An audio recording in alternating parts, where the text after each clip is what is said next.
কল্পতরু দিবস উদযাপন বীরভূমের পাঁচটা গীতা ভবনে। বীরভূমের খয়রাশোল ব্লকের পাঁচটা গীতা ভবন অন্যতম ধর্মীয় পীঠস্থান। আজ 2025 সালের 1 জানুয়ারি কল্পতরু উৎসব ও ভক্ত সেবার আয়োজন করা হয়। ঠাকুর শ্রীরামকৃষ্ণ পরমহংসদেবের আজকের দিনে কল্পতরু হয়ে ভক্তদের মনোবাঞ্ছা পূর্ণ করেন। তিনি বলেন, তোদের চৈতন্য হোক।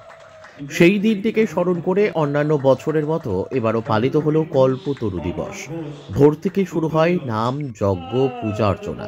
দ্বিতীয় পর্বে পার্থসারথী মঞ্চে এক মনোজ্ঞ অনুষ্ঠানের আয়োজন করা হয়।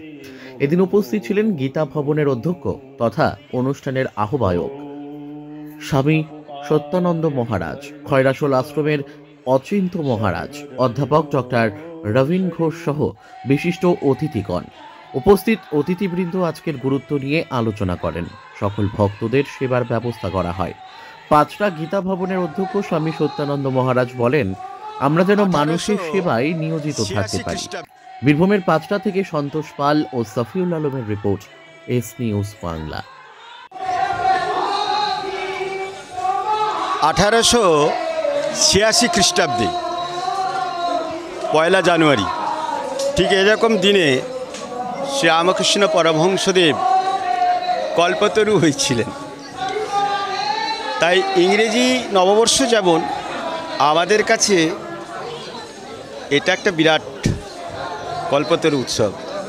বীরভূমের গীতা ভবনে কল্পতরু উৎসব চলছে সকাল থেকে। শ্রীরামকৃষ্ণ পরমহংস দেব ঠাকুরমা স্বামীজিকে নিয়ে আলোচনা চলল। বহু মহাত্মা এসেছিলেন, অনেক মহারাজ এসেছিলেন। সারাদিন কথামৃতর গান হলো। ঠাকুরের প্রিয় মিষ্টি 1 কুইন্টাল জিলেবি হয়েছে, প্রথমে ভক্তরা পেলেন। নানাভাবে ঠাকুরমা স্বামীজির কথা আলোচনা হলো। ঠাকুর আজকে অভয় দান করেছেন।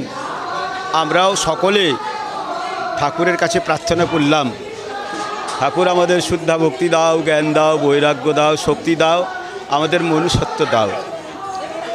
আমরা যেন সেবা পরায়ণ হই। হাজার হাজার ভক্ত এসেছেন, তাদের প্রসাদ সেবা চলছে। খুব আনন্দ, সকলে খুব আনন্দ পেয়েছেন। গীতা ভবন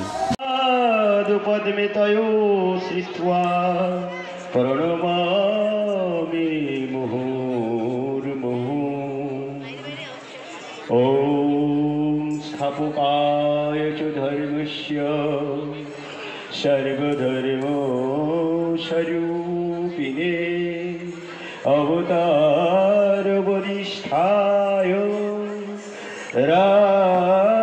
রামকৃষ্ণায় তে নমঃ।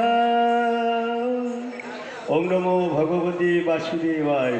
সমবেত ভক্তমণ্ডলী, সকলকে গীতা ভবনের পক্ষে আজকে ইংরেজি নববর্ষে এই কল্পতরু উৎসবে আজকে আপনাদের সকলকে আন্তরিক প্রীতি শুভেচ্ছা, নমস্কার। যে যেখানে বসে আছেন বসে থাকুন, প্রসাদ সেবা হবে। যারা বসার সুযোগ পাননি তাদেরকে আমি অন্য জায়গায় বসারও ব্যবস্থা করছি কিছুক্ষণের মধ্যে। যারা পাতা দেওয়ার দায়িত্বে আছো তোমরা পাতা দেওয়া শুরু করে দাও, পাতা দিতে আরম্ভ করে দাও। পাতার মধ্যে অল্প করে জল দেবে, জল বেশি দেবে না। সকলকে পাতা দিতে আরম্ভ করে দাও, যাদের পাতা দেওয়ার দায়িত্ব আছে দাও।